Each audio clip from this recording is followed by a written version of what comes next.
નમસ્કાર વિદ્યાર્થી. ધોરણ 10 ચેપ્ટર નંબર 1 આપણો વારસો એના વિશેનો આપણે અભ્યાસ કરતા હતા. આગળ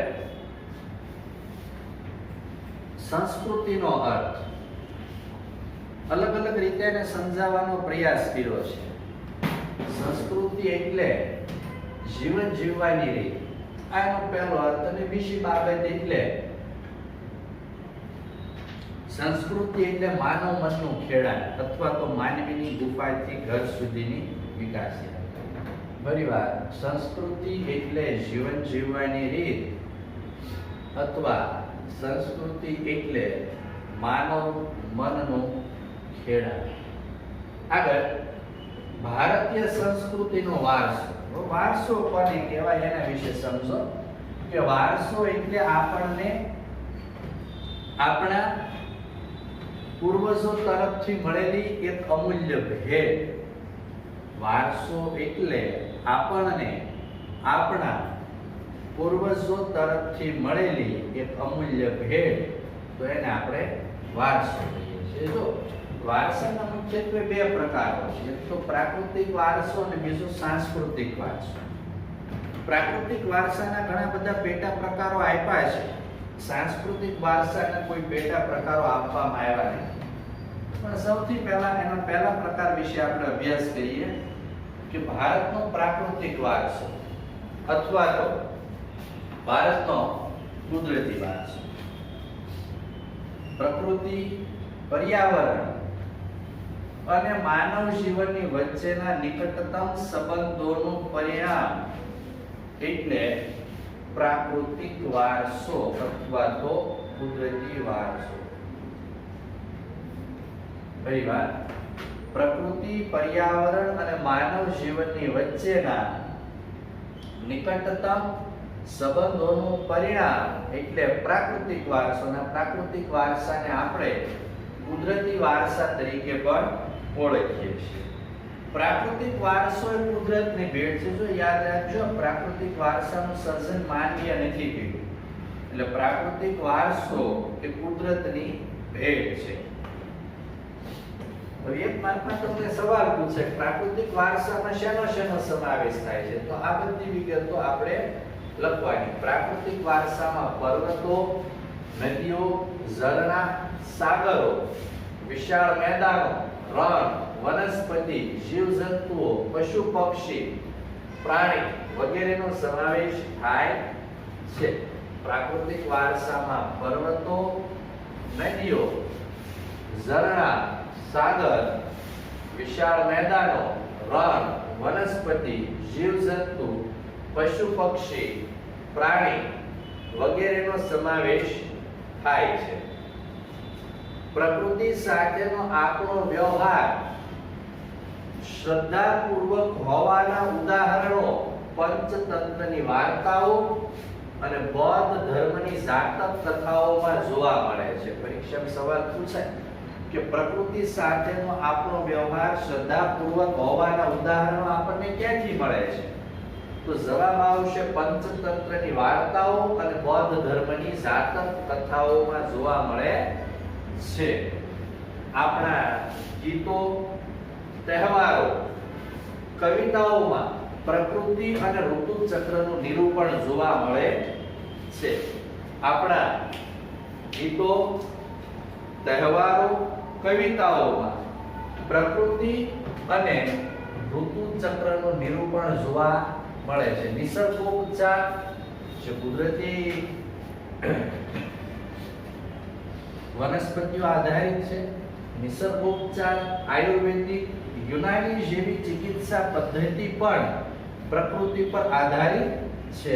સવાલ પૂછાય કઈ કઈ પદ્ધતિ, ચિકિત્સા પદ્ધતિઓ પ્રકૃતિ પર આધારિત છે, તો લક્ષ્ય આપણે નિસર્ગોપચાર, આયુર્વેદિક, યુનાની વગેરે જેવી ચિકિત્સા પદ્ધતિઓ પ્રકૃતિ પર આધારિત છે. આગળ મિત્રો, પ્રાકૃતિક વારસાના પ્રકારો, એમાં શેનો સમાવેશ થાય એના વિશે આપણે વિસ્તૃત વાત કરી રહ્યા છીએ. ભૂમિ દ્રશ્યો, ભૂમિ આકારો દ્વારા અનેક ભૂમિ દ્રશ્યોનું સર્જન જોવા મળે છે. તો ભૂમિ આકારો દ્વારા અનેક ભૂમિ દ્રશ્યોનું સર્જન જોવા મળે છે. દાખલા તરીકે હિમાલય પર્વત એ ભૂમિ આકાર છે, જ્યાં અનેક પ્રકારની ઉપયોગી વનસ્પતિ, ખનિજો, અવનવા પશુ પક્ષી તથા શિખરો બારેમાસ બરફથી છવાયેલા રહે છે. જો હિમાલય પર્વત એક ભૂમિ આકાર છે, જ્યાં અનેક પ્રકારની ઉપયોગી વનસ્પતિ, ખનિજો, અવનવા પશુ પક્ષીઓ તથા શિખરો બરફથી છવાયેલા રહે છે. ત્યાંની નદીઓ બારેમાસ પાણીથી ભરપૂર રહે છે. હિમાલયની નદીઓ બારેમાસ પાણીથી ભરપૂર રહે છે. ત્યાં તરાઈના જંગલો પણ આવેલા છે, એટલે કે નદીઓએ કાપ પાથરીને નિર્માણ કરેલા હોય એવા પ્રકારના જંગલો પણ છે. હિમાલયમાં અમરનાથ, બદ્રીનાથ, કેદારનાથ, હેમકુંડ સાહિબ વગેરે જેવા યાત્રાના સ્થળો પણ આવેલા છે. એટલે હિમાલયમાં અમરનાથ, બદ્રીનાથ, કેદારનાથ જેવા યાત્રાના સ્થળો પણ આવેલા છે. નંબર 2 છે નદીઓ. પ્રાચીન કાળથી નદીઓ પ્રાકૃતિક માર્ગ પૂરો પાડતી રહી છે. પ્રાકૃતિક જેને આપણે કહીએ છીએ કુદરતી, એટલે પ્રાચીન કાળથી નદીઓ પ્રાકૃતિક કે પછી કુદરતી માર્ગ પૂરો પાડતી રહી છે. ભારતીય સંસ્કૃતિ સિંધુ અને રાવી નદીના કિનારે પાલન પોષણ પામી છે.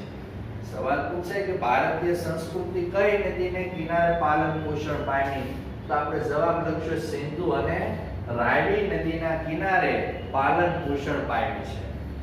સિંધુ, ગંગા, યમુના, સરસ્વતી, નર્મદા, ગોદાવરી, કૃષ્ણા જેવી લગભગ બધી જ નદીઓએ ભારતના લોક જીવન ઉપર એક પ્રગાઢ અથવા તો ઊંડી અસર ઉપજાવી છે.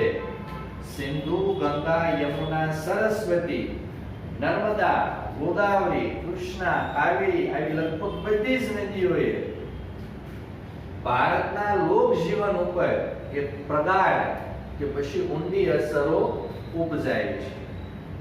પીવાનું પાણી, વપરાશ તથા સિંચાઈ, વીજળી, ખેતી, જળમાર્ગ વગેરે જેવી આપણી મહત્વની જરૂરિયાતો સંતોષવામાં નદીઓનું સ્થાન અગ્રીમ છે, એટલે આગળ પડતું છે. જો પીવાનું પાણી, વપરાશ તથા સિંચાઈ, વીજળી, ખેતી, જળમાર્ગ વગેરે જેવી આપણી મહત્વની જરૂરિયાતો સંતોષવામાં નદીઓનું સ્થાન અગ્રીમ છે અથવા તો આગળ પડતું છે. આમ નદીઓએ ભારતીય પ્રજા જીવનને સમૃદ્ધ બનાવ્યું છે. આપણી સંસ્કૃતિમાં પ્રાચીન કાળથી નદી કિનારાના ઉષા અને સંધ્યાના, ઉષા એટલે સૂર્ય ઉગવાનો સમય અને સંધ્યા એટલે સૂર્યના આથમવાનો સમય. ઉષા અને સંધ્યાના વિવિધ ભૂમિ દ્રશ્યો દ્વારા ભરપૂર સૌંદર્ય, કલાસુસ અને કૌશલ્યનો વિકાસ પણ આ પ્રકૃતિના વારસામાંથી જ મળ્યો છે. એટલે આપણી સંસ્કૃતિમાં પ્રાચીન કાળથી નદી કિનારાના ઉષા અને સંધ્યાના વિવિધ ભૂમિ દ્રશ્યો દ્વારા ભરપૂર સૌંદર્ય, કલાસુસ અને કૌશલ્યનો વિકાસ પણ આ પ્રકૃતિના વારસામાંથી જ મળ્યો છે. તેથી આપણે નદીઓને લોકમાતા તરીકેનું સ્થાન આપ્યું છે. મિત્રો આ સવાલ તમને 2 માર્ક્સમાં એક વિધાન સ્વરૂપે પૂછી શકાય એવો છે. પરીક્ષામાં સવાલ પૂછે કે વિધાન સમજાવો, નદીઓને આપણે લોકમાતા તરીકેનું સ્થાન આપેલું છે. અહીંયા જે કાંઈ ભણ્યા એની વિગત આપણે લખવાની રહેશે.